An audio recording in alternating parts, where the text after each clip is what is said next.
Treneri, antros rungtynės iš eilės mūsų komandos puolimas turbūt yra didžiausias galvos skausmas. Kur to priežastis? Kodėl nepavyksta visko išpildyti taip, kaip norit ir taip, kaip ruošitės? Pralaimėjom kiek 20 taškų.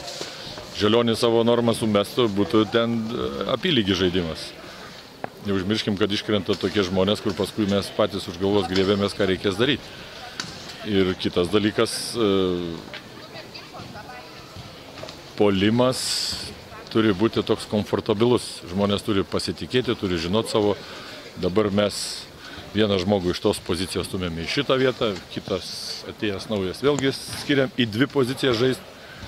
Taip, kad mums reikia biškį daugiau dirbti, vienas kitą labiau suprasti.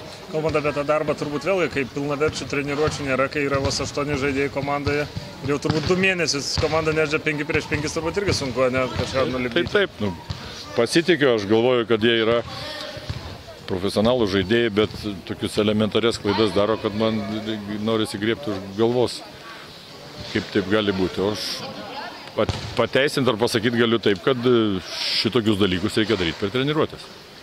Kaip vertinat naujoko žaidimą? Žaidė visai nemažai. Normaliai, aš galvoju, kad jam nelengva, jisai klydo kelis kartus gynyboje, atsiprašinėjo. Viskas gerai bus, reikia jam irgi priprasti. Jeigu senbuviai klydo, tai ką kalbėti apie naujoką. Dabar turbūt svarbiausia užduotis metus sėkmingai baigti rungtynėmis sekmadienį namuose. Taip, labai svarbios varžybos ir visa ta šventinė naujametinė nuotaika bus visai kitokia, priklausomai nuo šitų varžybų.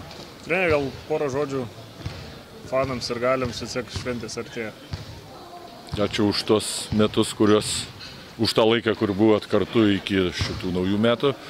Sezonas nesibaigė, tai noriu, kad būtumėt kartu su komanda ir pergalių, ir pralaimėjimų metu, žodžiu, visada kartu su komanda ir iki sezono pabaigos.